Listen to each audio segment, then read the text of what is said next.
touch on a few of the excellent speakers that we've had. We've had Clark Ching, we've had Dr. Doyle Morris, we've had Julian Stodd, David Marquette, and I can assure you, I can't disclose it just now as much as I want to, but there's some excellent speakers coming up in the next couple of months.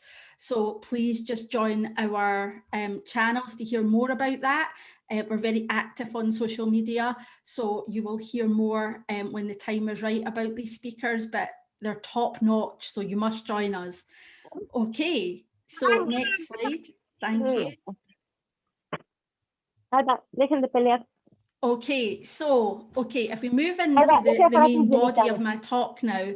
So I thought it would be really good to kind of understand how the future of work in Scotland connects with me and I connect with it. So I thought it was quite a good place to start around my values and intentions.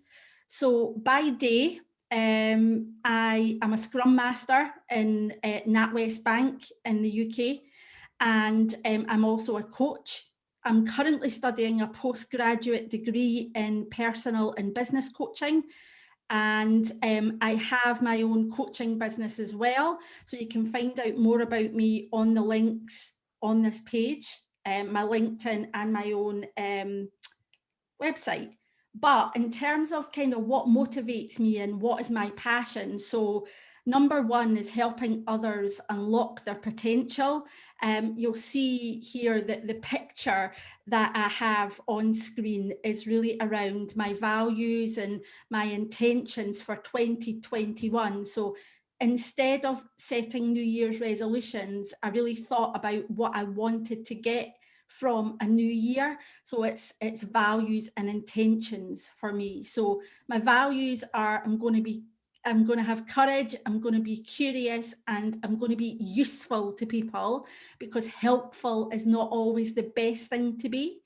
My intentions are around my kind of credentialing and academic side of coaching. So complete my postgraduate degree, achieve associate coach status with the ICF, learn more about neuro-linguistic programming, learn from fellow coaches, and grow my own coaching business. I plan to live life on purpose as well, so give back to others, and I can do that through my day job as a Scrum Master, but I plan to do that as well by coaching, mentoring, and helping others through my coaching. Not just agile coaching. So I want to empower others and live mindfully.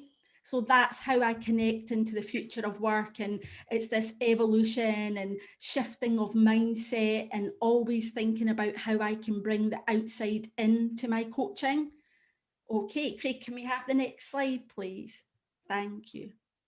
So where do we start in terms of, moving individuals and teams forward? So there's just a few quotes here just to touch on. So unconditional positive regard for others. Rogers said that we must always have unconditional positive regard. So it's really just seeing the best in people. As a coach in a team, irrespective if you're an agile coach or a personal or business coach, you must always have that positive regard. The mind that holds the problem holds the solution. So, we need to empower people, because people have their own thoughts and they have the best solutions to their own problems.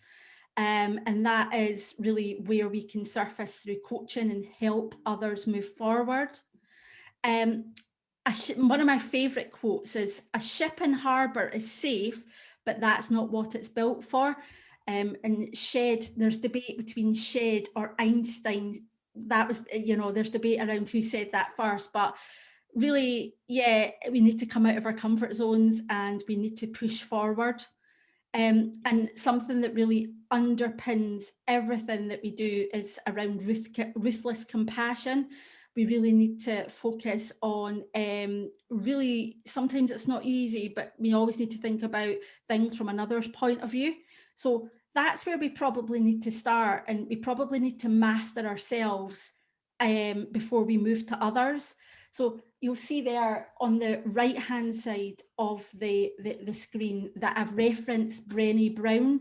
I won't go through all of these guideposts, but Brené Brown talks about wholeheartedness, and really being like your wholehearted self. And I genuinely believe that's the way, that's the future of work.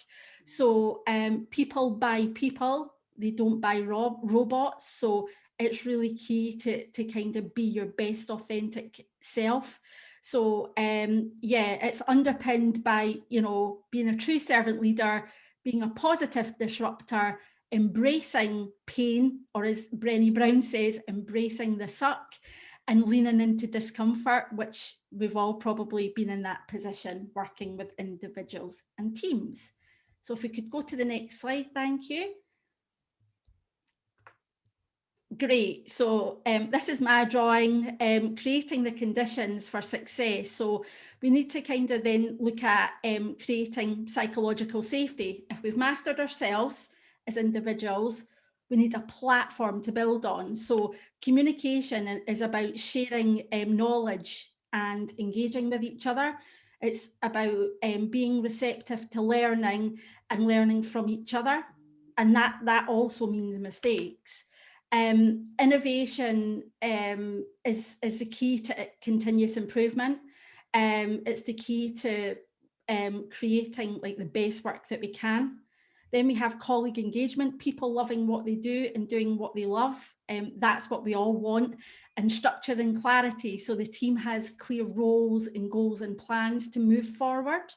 So it's just clarity, and it's just trying to create those safe conditions for teams to flourish. Okay, Craig, next slide, if you don't mind, thanks. Great, okay, so what can we all do, and what is within our gift to influence? So it's basically ourselves. So the most important thing is to be your wholehearted self. It's like your greatest source of influence. And it's also about, you know, bringing your true character and your true self to the surface. Long gone are the days, hopefully, that companies and large orgs, they don't want robots and they don't want carbon copies of the next colleague. They want you to be you. So as mentioned at the start, I have really thought about my values and my intentions. So I think it's really important to bring your values into work as well, and into your team ethos, so that you can really understand yourself and those that you work with. It's great to think about experience. So that's experience in terms of mistakes that you've made, because that's what we do.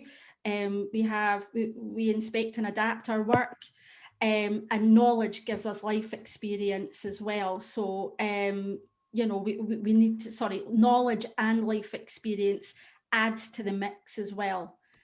So the next thing to talk about is collaboration. So cooperation, teamwork, engagement, working together, really kind of gelling as a team. It may seem really simple, but it's not.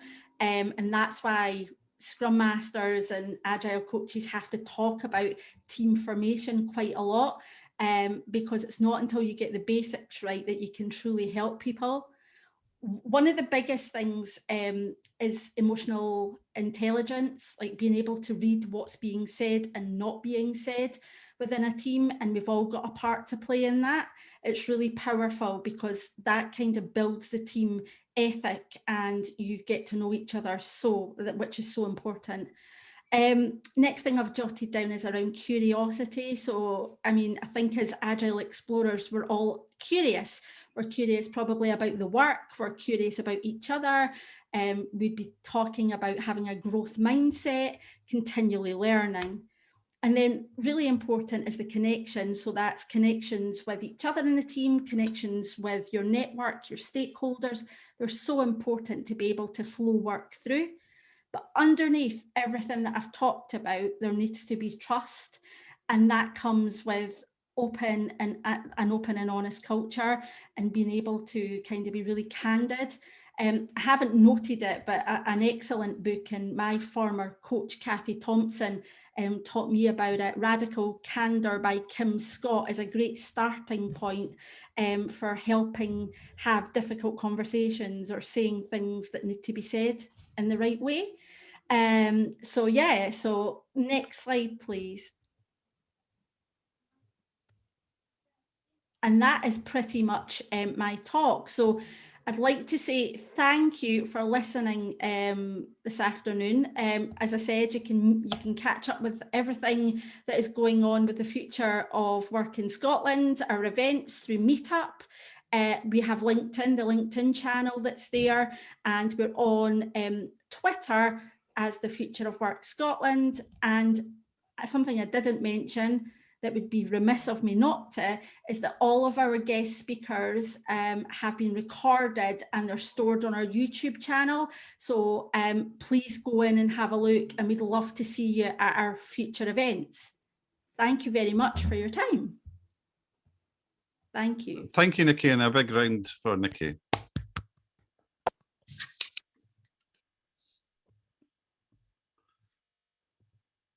Do you want to take questions? We'll open it up in the chat. Is there any questions? I can't see it easily.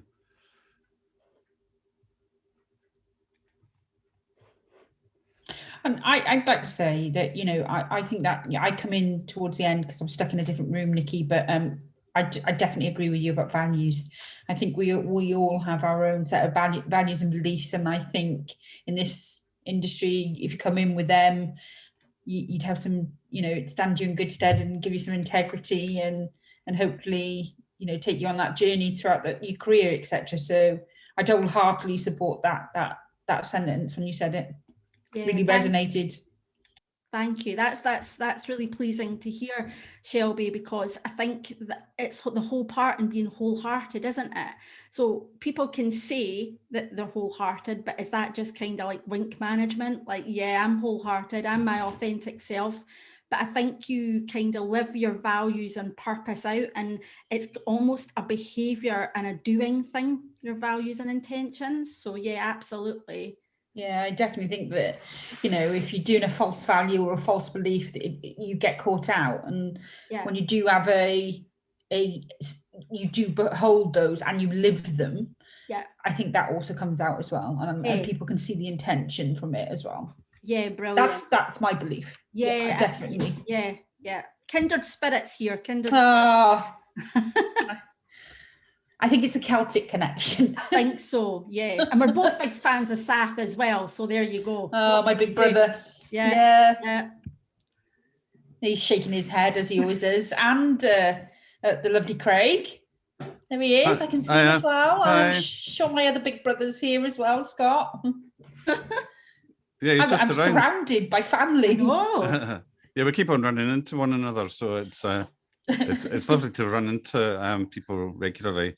Sometimes unexpectedly. I was sent a link to a Zoom chat when I was out at Tesco the other day and joined a call with Dave Snowden, except it was hosted in Toronto. And I just went, it's just one big world, isn't it? We're all together. So, and you know, by default on Zoom and these good, you know, things that we've done in the festival, I promote the festival always, but it does show you how small the world is and how we can connect everywhere.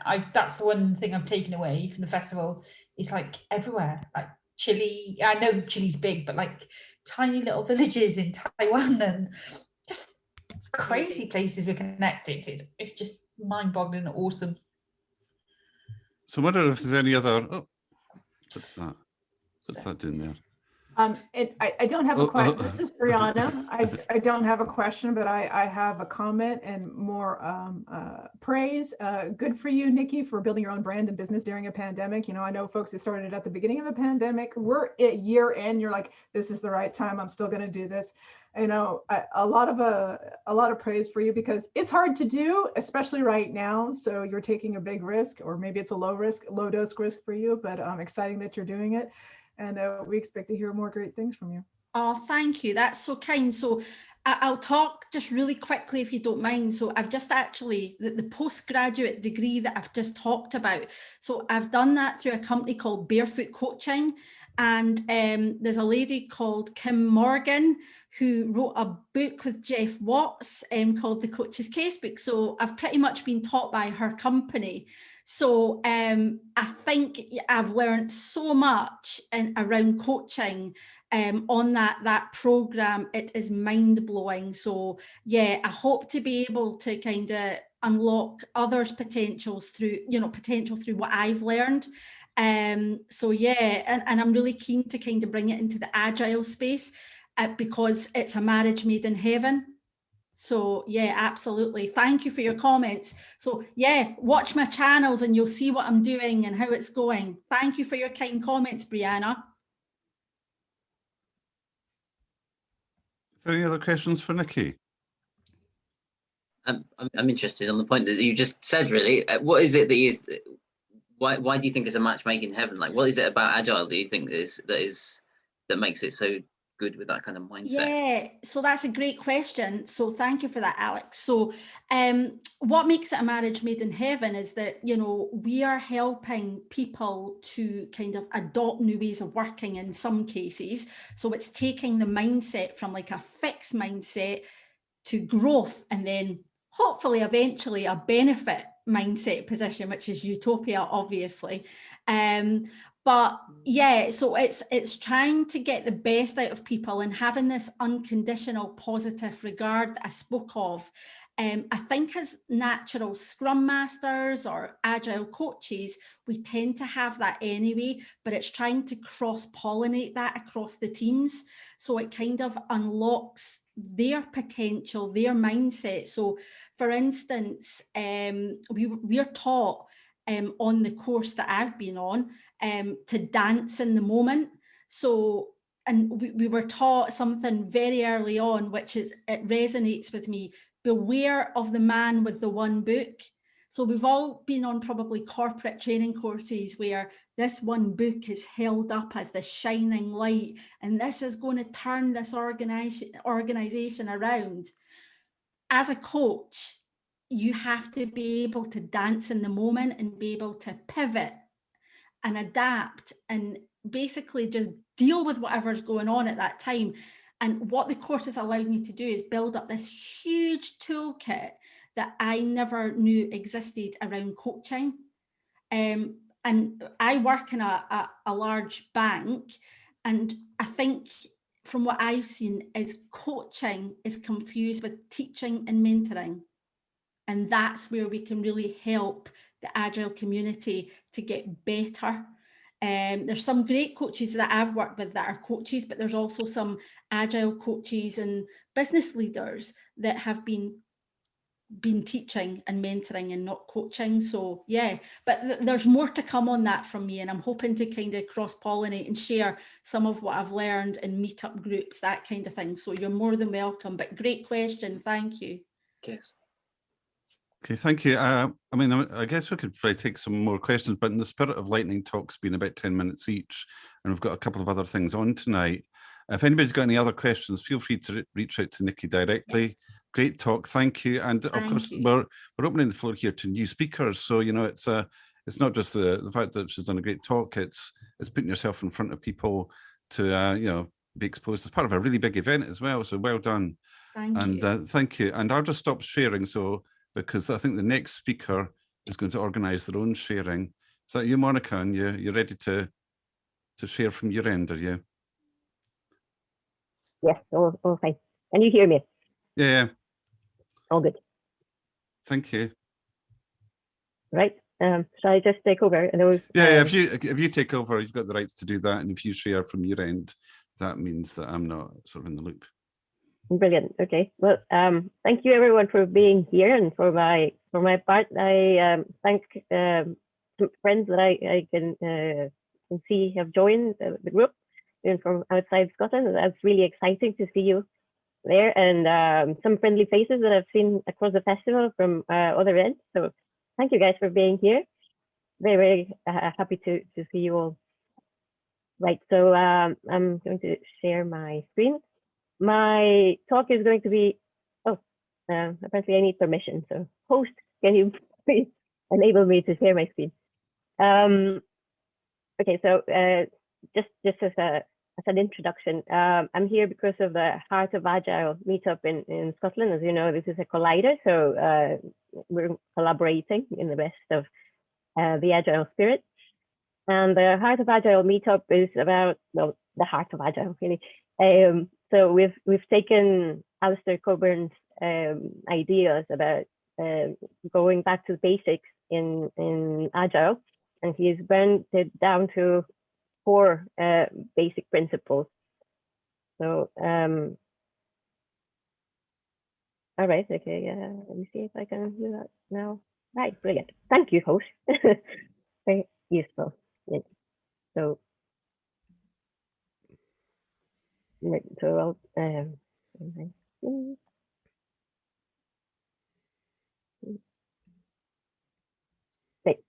so the talk is called Influence in the Age of Zoom. And I thought this could be useful for everyone attending. So I was talking about the Heart of Agile. And if you can see the logo here, well, that's the logo for the Heart of Agile in Scotland in particular. So those are the 4 pillars that we focus on. So it's collaborate, deliver, improve, and reflect. And in the spirit of this, I thought our meetups normally focus on one of the pillars. So I'm taking the first pillar, which is collaboration. And this is where, radiating from collaboration, you have trust, you have capturing people's hearts and minds, attention, co-creating a common purpose, empowering, accepting, recognizing vulnerabilities, including everyone in the team, and certainly everyone around your project or your changed situation, and definitely offering and asking for help. At the crux of everything in here, you will see is communication. So if you want to communicate successfully, you need to know how to influence others. Now, moving from this, if you think about power or influence, many times as Agilists, we don't necessarily have power as such, because we depend on the structure of the company that we're working within to actually exert any kind of influence. I'm going to sociology for a definition of power, and Weber defined power as the chance that an individual in a social relationship, let's think about an organization in here, can achieve his or her own will. So implementing Agile in this case, as Joanna Rothman was saying in a meeting yesterday, implementing the Agile. And this is in Weber's definition, even against the resistance of others. So going back to the previous slide, you don't really want resistance, do you? You want collaboration. So from this, I'm taking Professor Constance Block's definition of influence, and this is the ability to make something happen. Again, that's the very root of what we're trying to do here. So with that in mind, let's take this prototype of a leader, agentic leadership. An agentic leader would be someone who is able to influence and therefore bring about change. So this is someone who has agency, who is in charge and is in control. And this is kind of the stereotype of a big, strong leader. In the spirit of collaboration and influencing, did you think of someone being agentic like that, but still nice? It's kind of a hard one, isn't it? Because normally you think of someone who is in control and has power, and it's not necessarily someone who is nice. I'll give you someone who is. So, and I think she has come up in quite a few of the meetups I've been in and the events in this festival. And I think that's someone to kind of emulate and aspire to be more like. So this is where I'm coming from.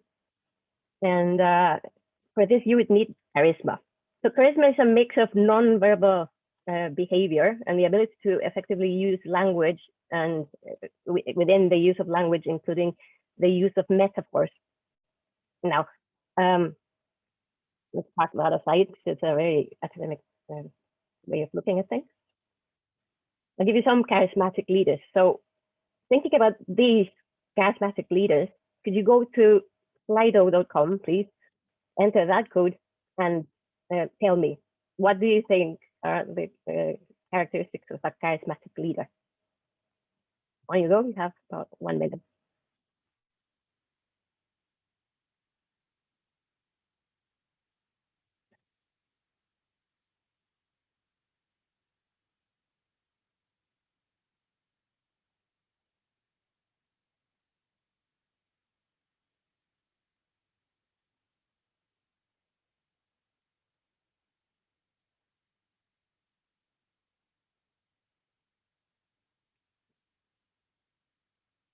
Okay. We can say humility, a beret. Yeah, some of them have a beret. Courageous, understanding of people, humor, very good. Empathy. They're clear, they're wise, they're humble, they're compassionate, they're visionary. There's a charisma.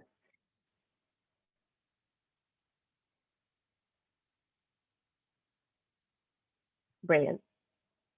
Thank you for the input. I think definitely the research agrees with you. Trustworthy, very important, and they tell stories. Brilliant, that one. So they're good communicators. You know, they're larger than life. Yes, larger than life. And actually, some sociologists have found that charismatic leaders are those that people normally turn to when there is a crisis. So we've had a few examples of that kind of situation lately, certainly in the States, certainly in Britain, certainly in other places. I can think of Mexico, I'm from there, and we have that kind of problem lately. So charismatic leaders tend to give that larger than life impression. They're not normally necessarily that effective. So in any case, that's why I think we should aspire to the agentic but nice kind of leadership, and look for that when we're looking for a leader to follow. Now, let's go back to the original title of this talk, and I'm talking about how to project that influence and how to try to be better communicators, and especially in the age of Zoom.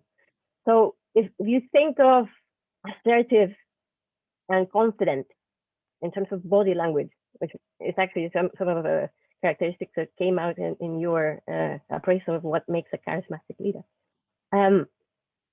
Go to Slido and shoot.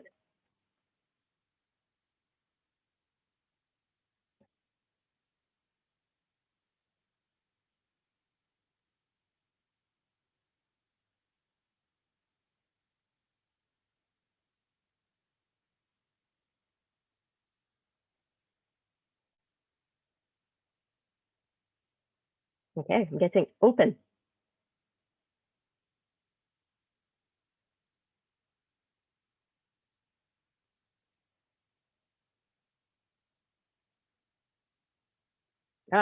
Grounded, eye contact, at ease, video on, smiles. Yeah. Yesterday I was doing an innovation jam, and the gist of the event was we were looking for ideas to help everyone work better on Zoom. Well, not on Zoom. Say the idea was actually finding ideas to enhance our ability to work remotely. That was the point that I was trying to zoom in on. And one of the problems that we identified in the very beginning of the problem finding session within this innovation jam was precisely that lack of ability to gauge what are people's feelings and what they're actually up to. What are they thinking? What they're, you don't get that much body language on Zoom. You get a face, and at that you're always looking at a mirror as well. So that makes things really, really complicated, I think. So in this new world of work, definitely, if you want to project yourself as someone with the ability to influence, you need confidence, you need assertiveness, and these are some of the characteristics that you proposed. So steadiness, leaning forward, engaged, eye contact, smile, kindness, dramatic hand gestures. I guess that applies more if you're Latin or from a Latino culture. Smiling, definitely, video on, open, grounded. Okay, so with that in mind, what academics say about enhancing your influence, and even in this virtual world, is take up space. So normally you have this box where you want to take as much space in the box as you can. So if you lean forward, it's better than make that experiment. God. Yeah, look at yourself. And actually, you look at that, that's not really a good look. Right. What's your body language and non-verbal behavior?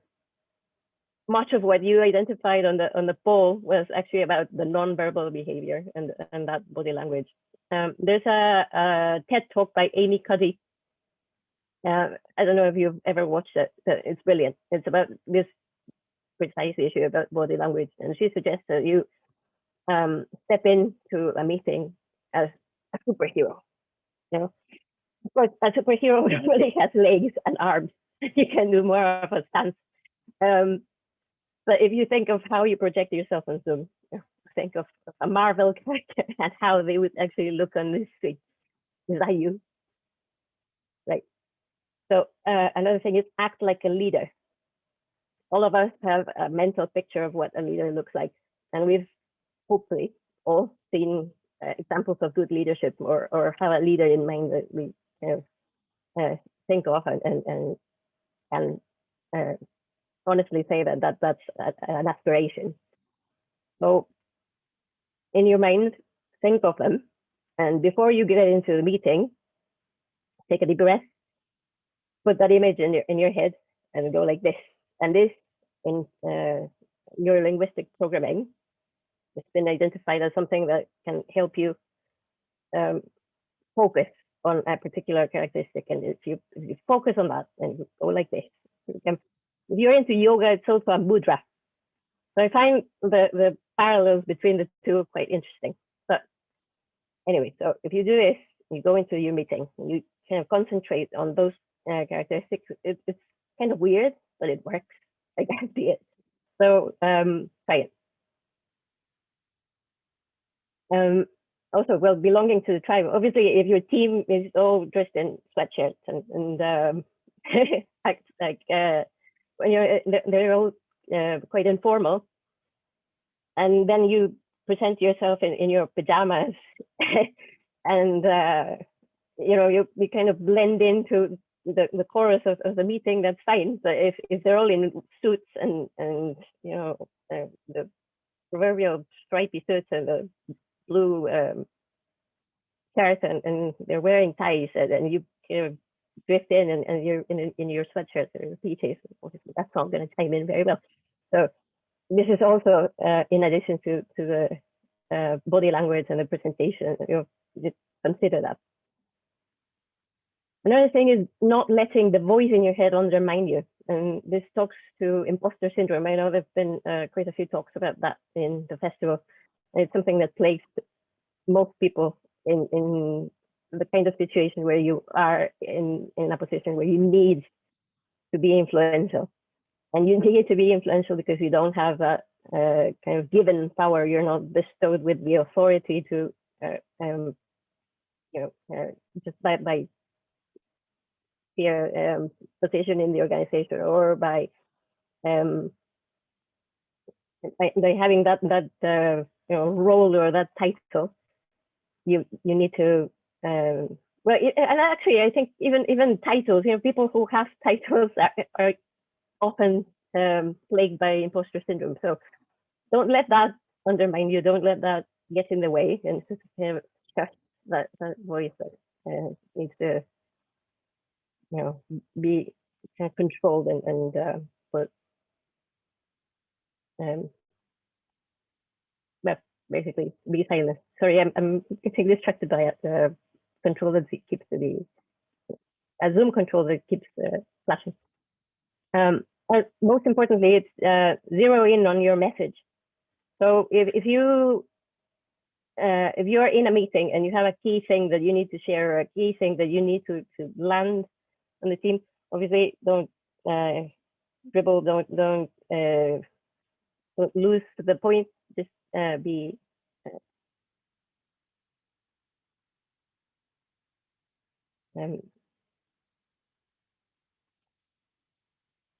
well, be a good communicator.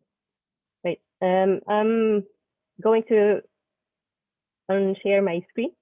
So if you have any questions or any comments, please just raise your hand, and I'm sure our host can help us.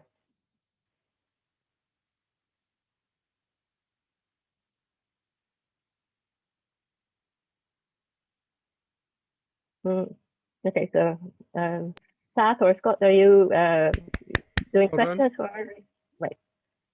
I think Craig's leading, isn't he? You're good. No, Craig's had to step away, Scott, for an emergency. He might be back. Oh yeah, there was something happened.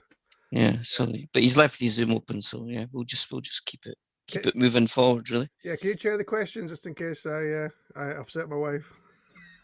I don't think there's any danger of that, is there? Come on now. I think you were kind of getting implicitly bigged up there, were you not? So I was listening to some of that, and I was thinking of you. Right, honestly, both you and Monica have been at me to lose the pirate thing. Stop it. Fair enough. Do we have any questions for Monica? Great session, Monica, by the way. Really enjoyed it. It's some really nice, very relevant ideas in the current climate. We're crying out for great examples of leadership. As you said, everybody is citing the Prime Minister, New Zealand Prime Minister, because she's doing tremendous job. Wow, loads of hands. Let's pick someone else. Shane, I'm gonna pick on you, mate. Come on in. What's your question? That wouldn't be like you. No, I really liked it, Monica. I love seeing everybody's different take on the heart of Agile and bring it to life in different ways. So I really like the way you brought it to life here. And I really like the superhero analogy. When we step into the room, we're a superhero. But I was as I was thinking about that, and you've got the thing that we always see when we consider being a superhero, like the Avengers or something like that there. But I was then thinking about not all superheroes wear capes. Like these superheroes that are not your typical superheroes. I'm really just sharing a thought. I don't know if it's a question, but I was wondering, how does that resonate with you? And maybe you're not a typical leader, the sort of body language that they might have or how they present themselves, but they're still able to lead, and they're not your typical superhero, if that makes sense.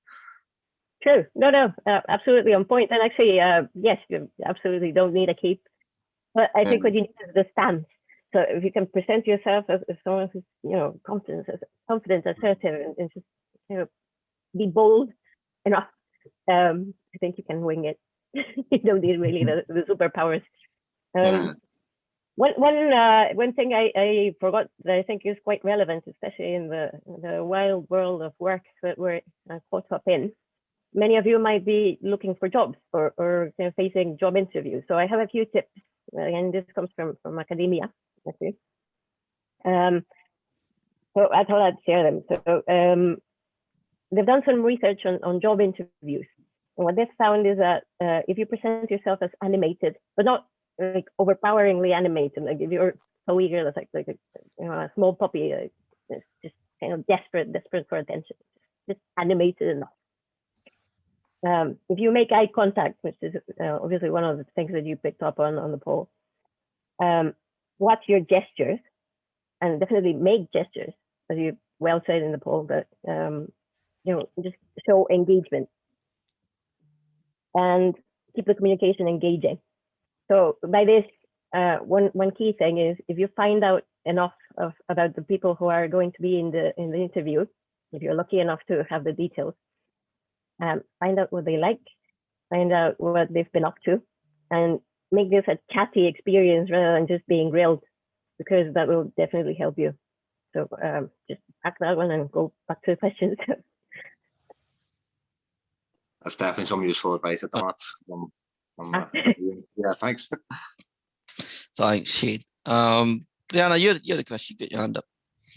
Okay, so I've got, it's really 2 comments with a question attached to it. So the first one, and Scott, the perfect timing. With the pandemic, I've had to cut down on my swearing, which might sound ironic to this being a Scottish meetup, because I deal with a bunch of Aberdonians and they're a breed of their own. So with everybody being at home, I realized that there are youth around. So using profanity to drive a point, which I've noticed when you swear more, you also tend to tell the truth more. But working with my team, I realized that there are youth around now, and I got to be really, really careful about what I say. And it forces me into thinking harder about the words I actually want to use with team members to drive a point, right? But then it leads into what happens after the pandemic, like when we're no longer in pandemic mode. We've been working in the world of Zoom, and these meetups have been fantastic. And this festival is fantastic because we've been able to connect. Well, how do we keep those relationships alive once we're not doing meetups online as much? Are we going to continue doing them online? Because I know a lot of individuals want to get back into having the face-to-face conversations, having the face-to-face gatherings, but how do we take what we've learned in the pandemic and translate it into when we're no longer in pandemic focused, because I don't want to lose these relationships. I don't want to lose the people I've been working with, over the past year. It's been fantastic, but at the same time, how do we, I don't know this answer yet. So this is not, Monica, you don't have to put yourself on the spot and try to force to answer this question, but how do we take what we learned during the pandemic and make sure that it's transferable to, non-pandemic times? Okay, well, maybe I should open another question of Slido and just to let everyone chip in, because I definitely don't have the answers. But this is also something that emerged in yesterday's Innovation Jam. I think it's a concern of people, just how to, how do we actually go back to normal if this is supposed to be the new normal, and how do we transition to this potentially new way of hybrid being and not being? That I think is kind of plaguing many of us. And as for myself, I can say that actually the pandemic has opened up a lot of new ideas, new opportunities to connect with people, new opportunities to actually just learn about things that had been on my pile of nice to possibly have, but have no chance at all to do before the pandemic. Actually, I've attended conferences on AI, neurotech, and all sorts of wild and wonderful things that I have even, some of them I've discovered, things like somatic coaching that never ever come across. But I went to a conference on that, and I thought that was brilliant because it actually opened up a whole new raft of things that I need to learn or might have connected. It's always dots that you connect. So yeah, I wouldn't want to waste that. And of course, this festival has been wonderful. So credit to my marido there for even dreaming it up, because the possibilities are endless and they're still there. So how do we keep this? I don't know. So if you want to open up a Slido, and then on you go and you chip in, and we'll find ways to keep connecting. But actually, I'd say in the spirit of keeping this as a Meetup Collider, I'd suggest that you actually sign up for these meetups. One thing well, we used to run change meetup about 2 years ago. And one of the things that we found running it was some people are not able to actually make the event, but they still want to be involved. So even in that situation where we were not really in a pandemic, we tried to make things virtual and face to face. And I think that worked very well. Technology, that said, doesn't always play fair. And we had some events where we were trying to involve people in games, and I think that's become easier since we've all gone virtual, because obviously we're all more used to just the daily grind of being on Zoom. But so I think those challenges might now be, well, it's not lessened, less bad. I'm hoping so, because one of the issues I had is I previously ran an Agile organization, and we've been trying for years to be able to record the events, but in the venue we meet, like there was no way I was getting it past the corporate lawyers to allow us to record, much less even broadcast it, because the venue we use, corporate branding all over, and the comments that are shared may not reflect the individual who's sharing them. And so I'm hoping this, with the pandemic, it will dissipate that, fear of, we can be associated with these great professional organizations and stuff. But I'm not sure I'm still going to get past my corporate lawyers in terms of let's broadcast, let's share it, so that we can get a lot of the individuals who would otherwise not, be locked out of some of the fantastic, discussions we're having. So I'm really hoping I can use these arguments here, like this is a good idea. This is a fantastic idea. This is something that came out of the pandemic. Let's keep this attitude going. Let's make, in terms of, I can selling it to my organization, but like, let's make us the forefront of these views and these ideas, whether it be Agile or DevOps, change management, anything in the space that we are in. But I don't know. It's a good question. I won't be able to answer this for a while, but I always welcome, great ideas. Okay, well. Here you go. Thanks, Brianna. A new question on Slido. So if you do have any ideas, please chip in.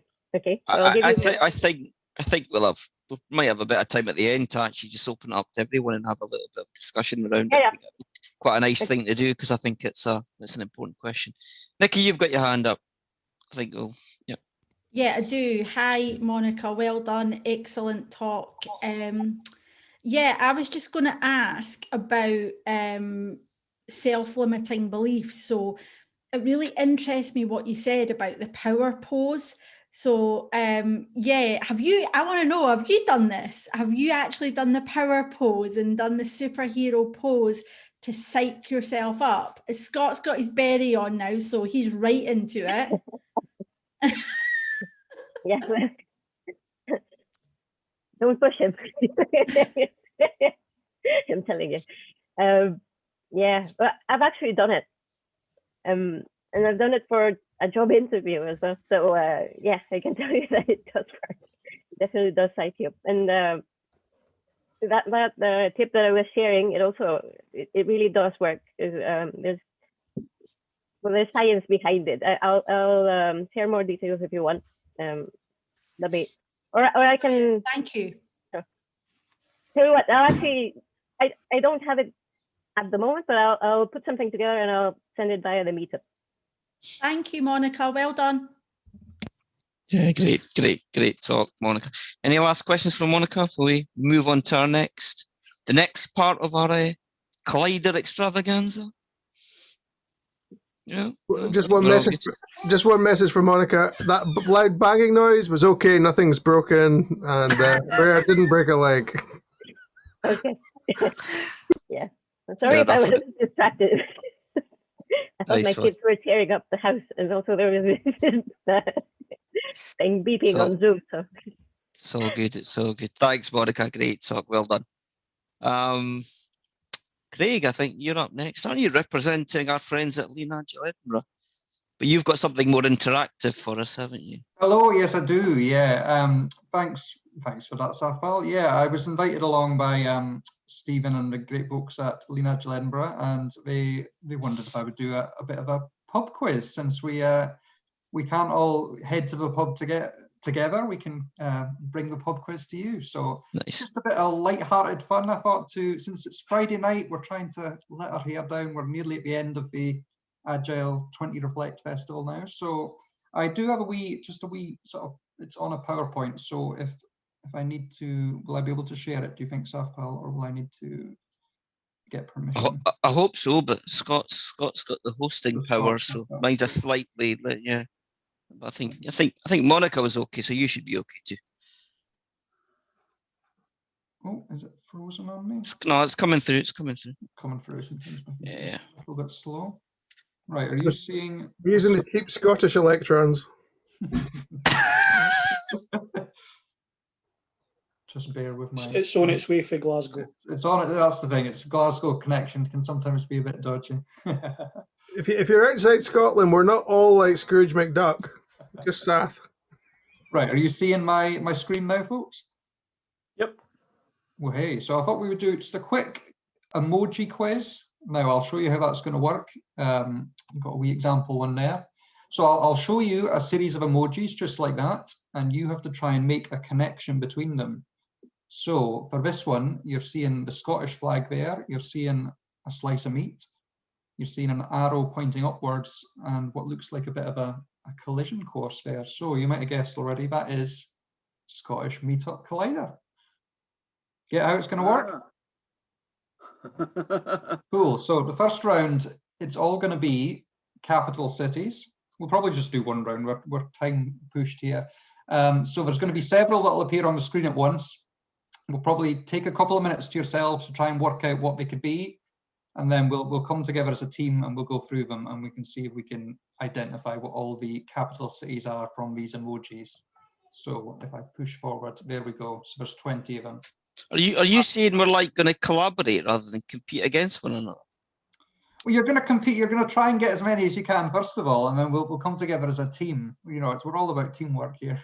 Absolutely. We'll try and get all 20 between ourselves. So have a go for a couple of minutes yourself. There, see how many you can get. They're all capital cities around the world. It's a bit like a cryptic crossword clue. If you've ever done cryptic crosswords before, some of them will be trickier than others, I think. Craig, I'm a bit worried. Is this a kind of psycho test to find serial killers or something? Whenever I see weird stuff, it's a new citizenship test. Whenever I see weird stuff like this, it turns out to be very, very dangerous. I don't know. It's too obvious. You know, the aubergine with the bomb. I don't know, man. I don't know. Are you? I've taken this from the internet, so these aren't my answers. So Craig, you're not. I take no responsibility. Craig, you're not wanting folk to be adding them into the chat just yet, are you? Probably hold off for just that. Yeah, I've saw a few appearing, so you might want to hold off, folks.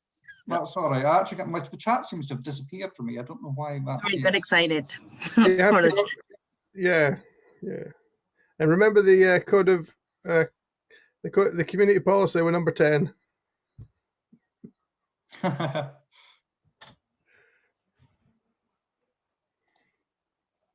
and the number 16's got my mind boggling. Yeah, number 16 I should probably apologize for, to be honest. But again, it's stolen off the internet. That's I hold my hands up to that one. Apologies.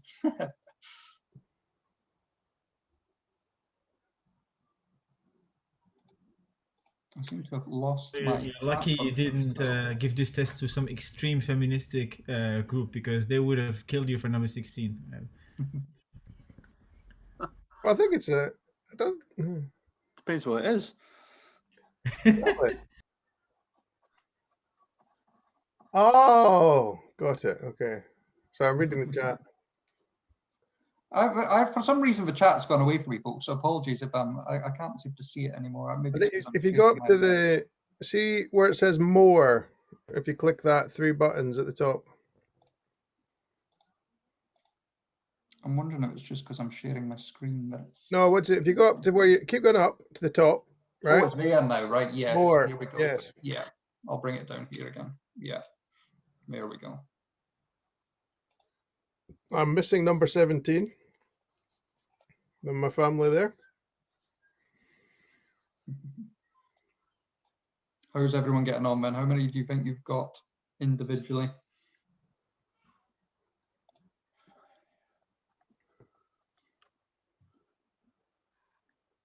I reckon we'll be able to get 20 as a group, yeah. That would be quite impressive.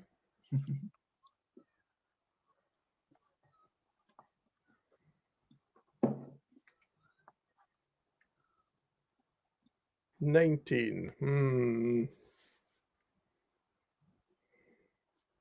Yeah, 19 is just a symbol on its own, so that's what could that one be? This is a really good quiz. Well done. I like low tech. I thought I'll keep it as simple as possible and across the language barriers, because I didn't want to make it too Scottish centric and alienate some people. Well, if you don't know, Craig's got some past experience with quizzes. Really? I'm a bit of a TV game show veteran, you might say. Yeah, the last Heart of Agile meetup we had, we went to the pub after and there was a quiz and we went in and I think we did quite well. So I made the mistake of asking Craig, well, how many UK game shows have you been on? And I thought it'll be 2 or 3, and here's what I got. I got Pointless, First and Last, Bargain, Hunt, Wonderball, Test Drive, Letterbox, Impossible, The Boss, Tipping Point, Decimate, 15 to 1, Draw It, The Chase, Breakaway, Blockbusters, and the one that I do know, Countdown. Stephen, I don't think that's veteran. I think that's an obsession. I think it's a hobby. I'm going after the Guinness World Record, Safal. That's what it is. Yeah. And you've done the Agile 20 Reflect Festival. Oh, exactly. That's top of the list. Yeah. I must admit, some of these game shows I'd never heard of before. I've heard it, Countdown and Pointless and stuff. But a lot of them, Blockbusters, yeah. A lot of them, you might get a series or two out of, Stephen, and then they sort of die a death. They don't do particularly well in the ratings. How's everyone doing then? Do you think we should start to go through the answers as a group? Or do you want a couple more minutes?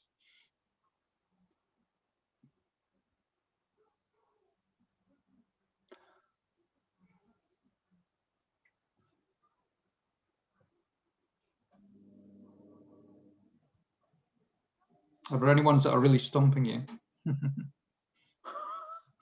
I think I would suspect if we all put them up collectively, we'll have got them all. I think so too, yeah. Right, will we go power of teams.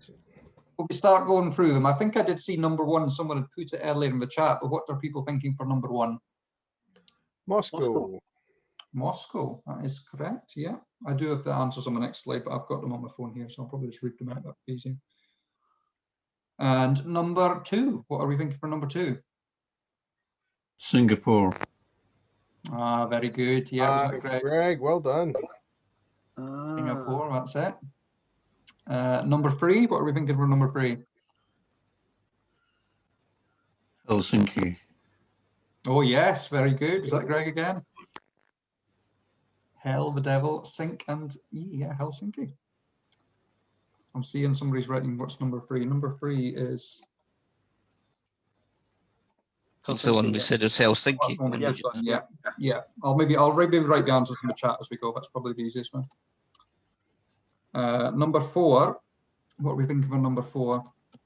Baghdad. Baghdad. That's a nice easy one, isn't it? Number 5. Tokyo in Japan. Tokyo, yeah. Tokyo. Yeah. Tokyo. This one. How about number 6? Stockholm. Stockholm, that's it. Yes. Yeah. Well done. Do what you see. Say what you see. That's it, exactly. It's catchphrase. That's one I've not done, catchphrase. Where are we up to? Number 7. Quite an easy one, that, I think. New Delhi. New Delhi, that's it. Yeah. Oh, okay. How about number 8? Canberra. Canberra, yes. And number 9? Bridgeton. Bridgeton, yeah, a bit of an obscure one. I'm not even sure where that's the capital of. I think one of the Caribbean islands, is it? I think there's a few. Yeah. And number 10? Athens. Athens, yes, that's it. I think there really should have been 2 hens there. Yes, I know. How about number 11? Hmm. Bit of a tricky one, that one. I think. Yeah, that one. Princeton? No. Kingston? Kingston, that's it, yes. Kingston, Kingston. Jamaica. Yeah. Jamaica's. Kingston, yeah. And number 12? Monaco. Monaco, that's it. Well done. Well done. Yes, indeed. Yeah, number 13. But I found this one quite tricky. Kathmandu. Yeah. Oh, he's got Yeah. it. Yes, well done. Excellent. Number 14.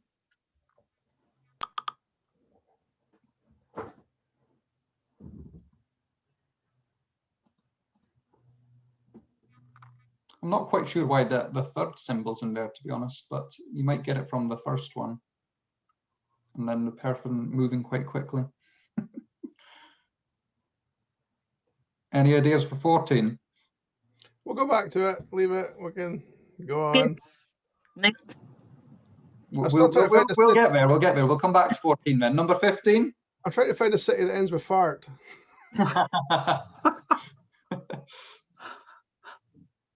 Is it like, is number 15 Taipei or something?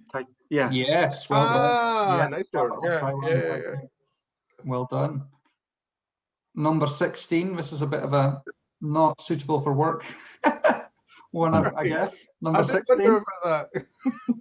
Is it in Thailand? It could be the capital of Thailand, indeed.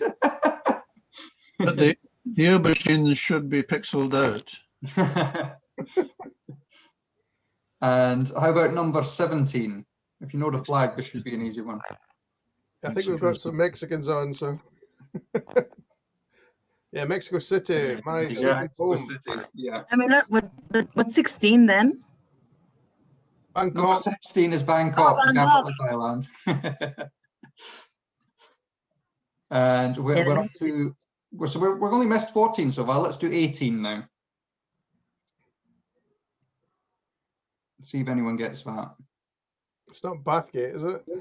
It's not Bathgate, no. This is one of the German states. What do you think the brackets could mean there? So it's a French flag in the number 10. 10. Yeah. I don't know the rest of it. French number 10, and what's the final symbol there? Is that meant to be Washington DC then? It is, yes. Well done, Seth. Yeah, DC. Awesome. Ah. How about number 19? No, not got the foggiest. Flames. What is that? You know, fire, flames. Fire, flames. Yeah, keep going along with burn. Fire, flames, burn. Back to catchphrase somebody again. nearly said it there. What Stephen said something there. Stephen, what did he say there? Fire, flames, burn. Burn. Switzerland. Burning. Yeah, exactly. Greg Scott, it's Bern. Yeah, Switzerland. Oh, Capital. Bern. Greg got it. Wasn't it me? And how about 20? Belgrade. Belgrade, indeed, it is. Yeah, Belgrade. So 14. Just 14 we're stumped on. So what's? I think we'll get there. I'm not really sure. I know what it is. You got it? Yeah, it's where the Titanic came from. Yes. Oh, Belfast. Belfast. Right. Belfast. Yeah. There you go. I don't understand the third. I'm not really sure what. Yeah, why? Unless it's an F, but I mean, fast. It's going fast anyway, so not quite sure why the female symbol's in there. But anyway, right. Well done, everyone. We got a good bit of teamwork there. 20 out of 20. Right. So what was the next one? We want to do another one. Oh yes. Oh, go on then. This has been great. This is the most fun that Monica and I have had in the last year. That's all the answers to know that. Right, the next one is big name brands. Ah, I like this. Logos. Right. Well, it's emoji still, so see how we get on with this one. There we go. There's 25 on this one. Yeah. Ray-Ban. Give you a couple of minutes again.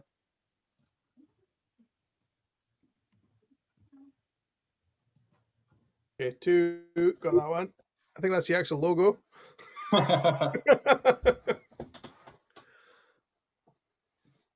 Okay. This is a bit easier, I think. I don't know why. Yeah, some of these aren't too bad. I mean, some are quite tricky.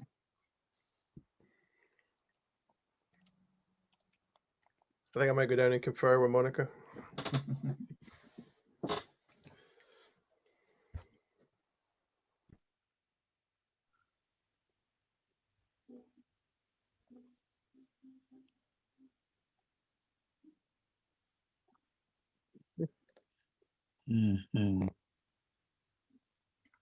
Oh yeah, I see. So if you hold off putting them in the chat for now, folks, we'll go through them all as a group in a couple of minutes.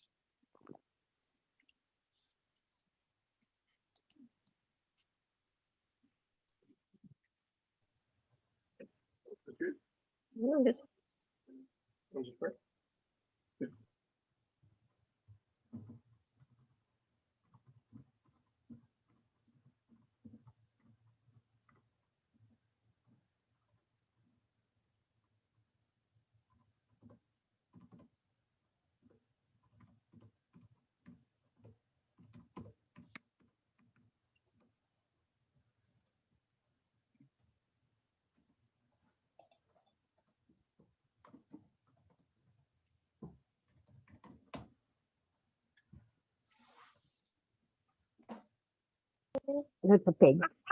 A butterfly. Bumblebee.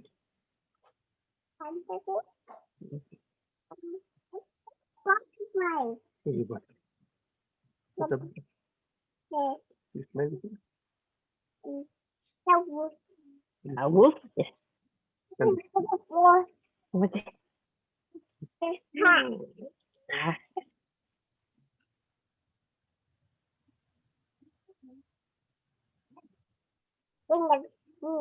Nah, nothing. Bamba.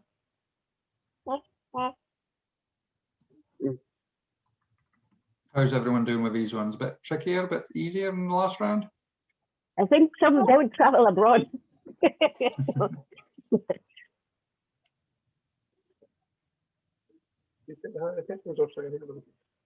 Sorry?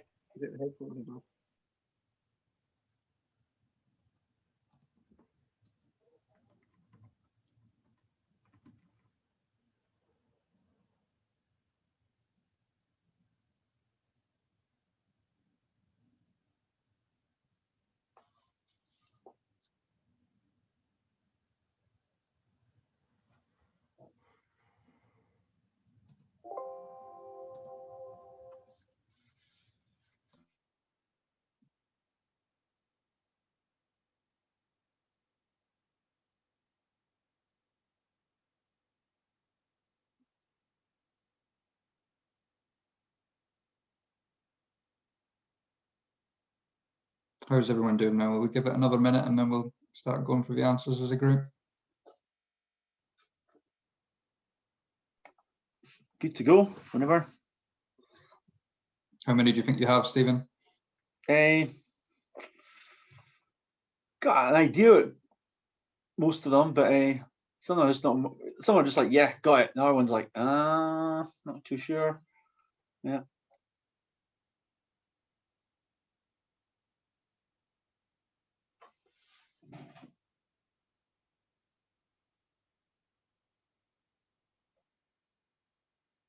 Right. Will we give it a go then? What are we thinking for number one, folks? I think I've seen it up earlier in the chat.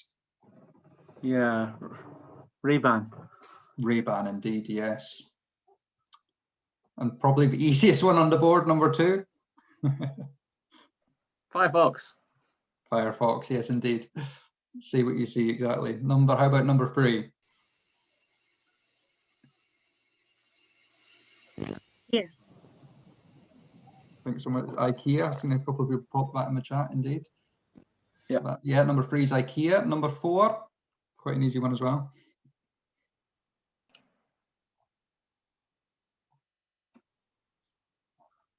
Starbucks. Starbucks, that's it. And number 5, I think I'd seen it earlier up in the chat, but number 5, BlackBerry. BlackBerry, yeah. Yeah. How about number 6? I wrote Persil. Yes, that's right. That's it. Persil, yeah. Persil. Persil, yeah. Yeah. Just working for Brianna in Texas. How about number 7? Hello Kitty. Hello Kitty, that's it, indeed, yes. Nice one. And number 8? Weatherspoons. Weatherspoons. Maybe a bit of a UK-centric one, that one. How about number 9? Boots. Boots, as simple as that, yeah. It's another UK one. Yes, someone was asking what were the 3 boots. Yes, of course. How about number 10? IBM. IBM, that's right, yes. Uh-huh. How about, anyone got ideas for number 11? Stumping me, that one. Yeah, I personally found that probably one of the trickiest ones on the board. We'll maybe come back to that one. Any ideas for number 11? I didn't see it in the chat. Number 12. Xbox. Xbox, nice and simple, yeah. And how about 13? Facebook. Facebook, yeah. Really should be the other way around, but Facebook. How about 14? BBC. BBC, yeah, simple. Say what you say. And number 15? Iceland, but again, I think that doesn't travel abroad. Iceland, I know. Some of these I think are a bit, maybe a little too UK-centric, those ones. How about 16? US News? No, not US News. No? It's pretty, it's kind of a say what you see one there. US cross paper. New York Times? The newspaper? American. What's another word for news or? The Washington Post?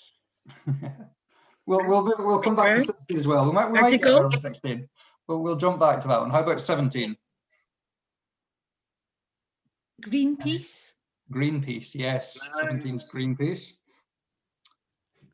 How about 18? I found this one a wee bit tricky. Did anyone get 18? It's Heineken. It is. It's Heineken. Yes, Heineken. Heineken.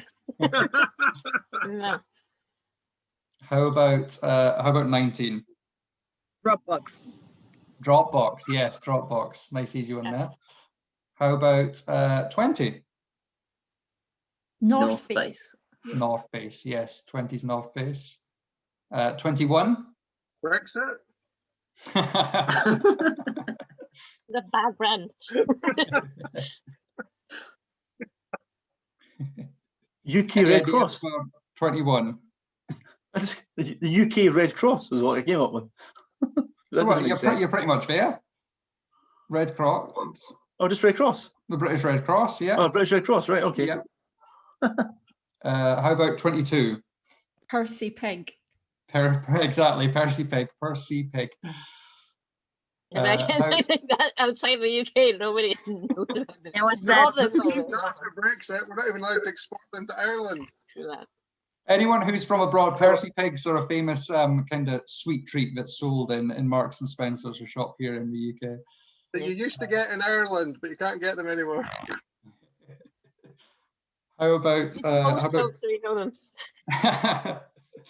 about 23? Carphone Warehouse. Carphone Warehouse, yeah, exactly. And 24? Don't want the sheep. And it's another word for sheep. Don't go for sheep. What else could you say for sheep? Oh, YouTube. Yeah. YouTube, yeah. Yes, yeah. And 25? No way. Present. Gifting.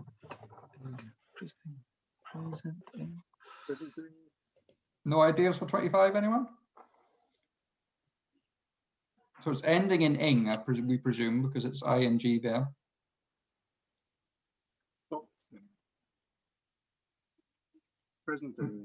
Maybe something on top of the box rather than the box itself. Boeing. Boeing. Boeing. So we missed out. Number 11, I think, is quite a tricky one. I think, I don't know, the axe is probably the biggest clue. Is it a Stephen King plot? It's a chocolate bar, if that makes any difference, to help people out. Ah. And it's not the sea, it's more the weather that might be associated with causing the sea to be like that. That's a swell, isn't it? Max. Swell, surf. A storm. I think we'll probably struggle with 11. I'll just tell you it's galaxy, so it's a gale, galaxy. Oh, gale. I'm going to say that. Oh. No. I think that's a tricky one. Yeah. Number 16, I think you might get if you. So it's obviously the American flag. Yeah. Media, was that the other word for news? No. It's somebody it's put in not the a chat. newspaper. And the symbol in the middle is probably quite important. What is that? It's a cross. It's a cross, or it's X. what letter is it? X. X. So it's American. American Express. Yes, American Express. Oh. Excellent. There we go. Yeah, well, good. that's fantastic. We managed all but one there, folks. Very good. Yeah. We deserve a round of applause. I like Excellent, folks. Well, that was a nice light-hearted little ending there. I'll hand back to, is it Saf? Is it yourself again? Yep, sorry, just reaching from unmute. Yeah, that was great. Thanks, Craig. Good fun. Enjoyed that. I kind of struggled with the brand ones and then walked away as well. But no, great to see us getting them together. Good team effort, everyone. Good team effort. Right. What have we got now? I think we're about up to time, but I think we're happy to kick about and hang and chat. As we were saying, when we thought about doing this sort of thing and bringing the groups together, we were keen to do so. And a lot of us know each other. We're on the circuit. You know, it'd be nice to kind of do this in person, maybe be in a pub, have a few drinks, that type of thing. But obviously, given the current climate we're in, that's not an option. So quite happy to leave the call open. I've got a wee beer here. Scott and I have got a call in a bit, but yeah, quite happy to. Is there anything anybody wants to raise? Chat about? How is everyone? Where are you going? I can't see you anymore. Oh, you got your camera off. No, yeah. here. Well, there you are. It doesn't help when like there's a screen over there and there's one over there where it says Scott the Pirate. So yeah, I mean, how's your week been? Any highlights from the festival? If anybody wants to share, are we going to see you all on Sunday? Sorry, Brianna, go on.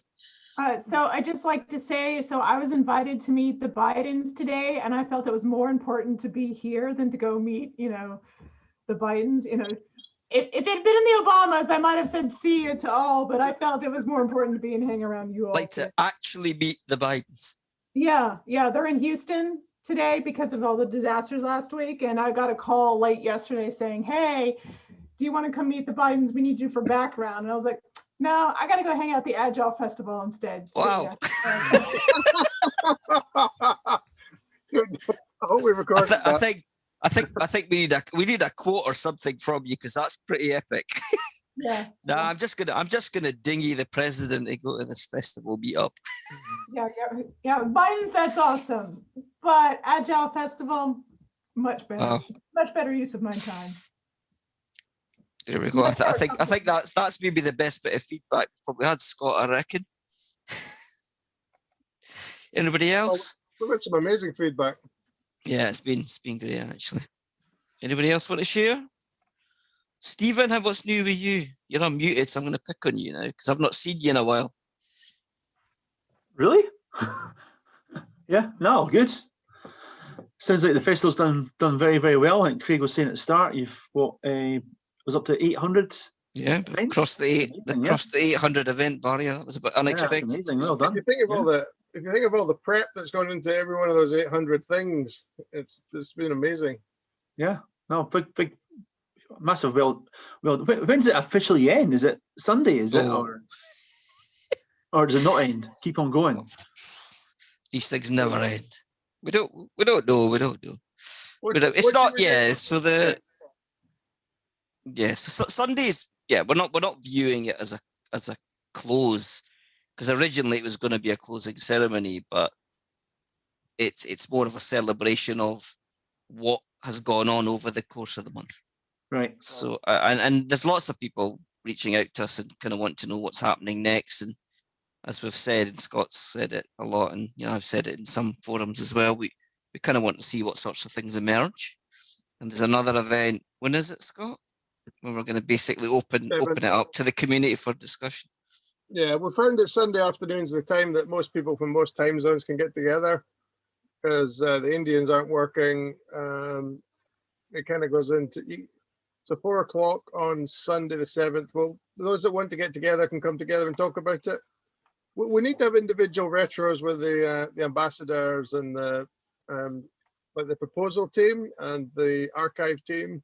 So we'll have individual retrospectives, but just to come together and say what's next. It's been quite amazing, actually. It's yeah.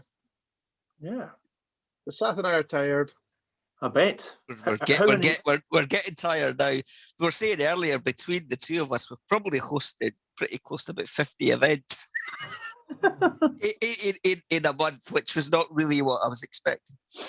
I only just found out about it on Wednesday when Stephen mentioned it at the Lean Agile Edinburgh thing. So this is like the first thing that I've come to. I'm like, it's like when you go to a party and everyone's left, and you're I think you'll need to get on the YouTube channel then, because there's hundreds of recordings there for you to pick from. Yeah. So some of the highlights for me have been, well, we didn't think we were going to have any events in Russia, and then a lot of the Russian Agilists got together and did an event in Russian for Russian mums, and 300 mums turned up. Right, that's almost like Putin's opposition. 300 angry mums, all talking about, and they were there for 3 hours talking about how to use Agile to help them improve their lives. And there was, all the big name Russian female speakers were there. It was fascinating. What it really got me as well was 17 Agile coaches from around the world. Some of them were in America, some of them were in Australia, all from Nigeria. So there were Nigerians that left Nigeria because of the troubles. All got together and put together like a manifesto on how Nigeria can sort its governance. So like the first thing is, what was it? Merit over nepotism. And they came out with all these principles about good governance, like how, just how to run Nigerian government. And they got the kind of the most senior solicitor in Nigeria to turn up to open it up. They got the head of the Nigerian bank there as well, all talking about how we need to use this Agile mindset and these new Agile principles to change Nigeria. Amazing. What about you? What about you, Saf? What's been your highlights? I think you kind of touched on it there at the end. I think there's been a lot of events. So the ones I've really enjoyed are the ones where there's been lots of sort of personal accounts and stories. So they're not ones where people are there, we're doing a session on Kanban, we're doing a session on Scrum, here's a session on SAFe. So they're not being about the frameworks and the methods. They've been about the human aspects and the collaboration and the team building and, personal agility. Scott and I did one together on imposter syndrome. People have done other ones on all sorts of things. Scott did one on dyslexia. We've tried to surface some of these things that I think a lot of people are touched by or impacted by or affected by, but there's never really been a forum or a platform for them to kind of open up and feel able to talk about it. And some of those sessions have been incredible. And the other ones that have been great are the ones we've like hosted panel sessions And they're quite hard work, let's be honest. They're pretty hard going doing panel sessions. We've done a few, Scott and I and others. And then at the end, everybody's still there. Like nobody's gone. And everybody's still chatting and debating. And like 2 hours later, we're still there. It's brilliant. Saf, in the chat, are you meant to be in another session? Are you meant to be hosting another session at this moment in time? Possibly. I don't know. I don't think so. Am I? I could do the 8 o'clock one. I went to one where there should have been Erin Rendell, and no, she didn't come. And, yeah, I was in that one. Yeah. Oh, she ended up coming. Okay. No, she didn't show. No, the Wayne messaged me later because they tried to reschedule it, so they want to do it, but yeah, she didn't. I stayed on for quite a while and was chatting to some of the. I don't know when you dropped off, but yeah, that was a shame. I was really looking forward to hearing from her actually. Yeah. I love that woman. And my calendar tells me site is hosting another session called Individuals and Interactions over Processes and Tools. Not that I'm aware of. Let me go in there and come back. And it doesn't mean to say that somebody might not have put me down as a host and perhaps decided not is it to an tell me. imposter? But I'm gonna infiltrate. I'm gonna go infiltrate it and come back. Okay, give me. I don't recognize the event by that name. I have to say. Is it the real Southpal Singh? Could the real Southpal Singh please stand up? I'm doing an event tomorrow, but not another one today. Well, not that I'm aware of. Yeah, we're doing a remembrance for Mike Beadle. He was one of the original manifesto signers and he was murdered a few years ago. So that's going to be interesting. He also was one of the first people to come up with Scrum. He was a physicist, so a lot of the uncertainty stuff he took from his physicist side. And he was a Latino. So his name was Miguel.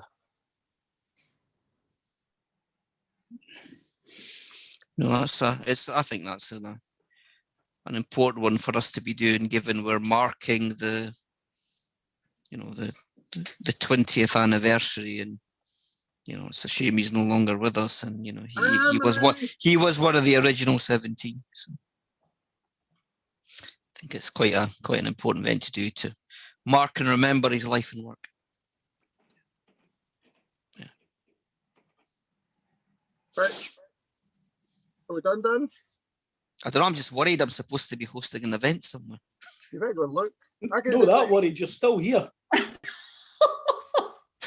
Finding the time zones when I go into the calendar to try to figure out what's available, and a lot of times either if I go into Google Calendar, it puts it at the wrong time. It may put AM instead of PM. Yeah. And Meetup will be off by an hour. So I've tried to join a few things where it's like they're all wrapping up and saying, yeah, it was a great meeting. And it's like, it's supposed to start now, according to my calendar. And I noticed that on some stuff for, what is it, Greenwich Mean Time, I'll get a 5-hour time difference, which isn't supposed to kick in till mid-March when we have daylight savings time kick in. Well, if you want to job as product owner, Sheila, of the calendar next year, we're looking for a product owner. Yeah. You're talking about that on March 7th, and I had to move that meeting. It was on February 27th on my calendar, and then it was on February 7th, but I think I finally got it at the time where you're actually meeting. Yeah, we moved it. So we didn't, originally we were going to do it next to the party, but we thought we're that tired. Let's do the party and have a rest. Yeah. Right. I'm going to put your name in, Seth, see what comes up in the calendar. Don't do that. No good can come of it. So Sheila, you've I've really enjoyed a lot of your contributions on some of these sessions, especially some of the panel discussions. Have you got I've seen you in a lot of the sessions. Have you got like a favorite or a one that really stood out for you for some reason or something really memorable? One that really stood out for me was the one about dyslexia being a superpower, because when I went into it, I was just curious. And then I started listening to everybody talk and thought, that sort of sounds like me. Yay! that was one of Scott's. Yeah. And then I think I have dyspraxia. Yeah, Monica's got that. But I've never, I know that one of the symptoms is that you have trouble learning to do things like tie your shoes. I got to wear cowboy boots to kindergarten because I didn't know how to tie my shoes. And I was so clumsy that my parents had me take dance lessons, even though they couldn't afford it because they were trying to work on my coordination. But, I'd never actually thought about that I might have something like that. I mean, I know if I'm tired, I get kind of dyslexic and I can get things totally backwards. But I figure that's just because I'm tired. But I'd never thought about that. But now I think I probably have had it all my life. And I'm not young, so that was interesting. But it's not held you back. Obviously not. That's all we want to hear. No, I think it's a superpower. I think you guys are right. No, you're right. That was a great session. And that was one of the ones I was referring to earlier when I was talking about like the small sessions that are talking about, people's personal accounts or experiences of, dealing with certain things. So I don't have dyslexia, but Scott's a good friend of mine, and Carl and Sabrina were on too, and they were all talking about it. And I found it fascinating to listen to it and listen to the sorts of things that they've had to experience and deal with and how well they've coped. And I also think it's admirable and courageous that people share like that. It's not an easy thing to do. Yeah, that one came about really funny because we're in a meeting and I said, I need someone to proofread this.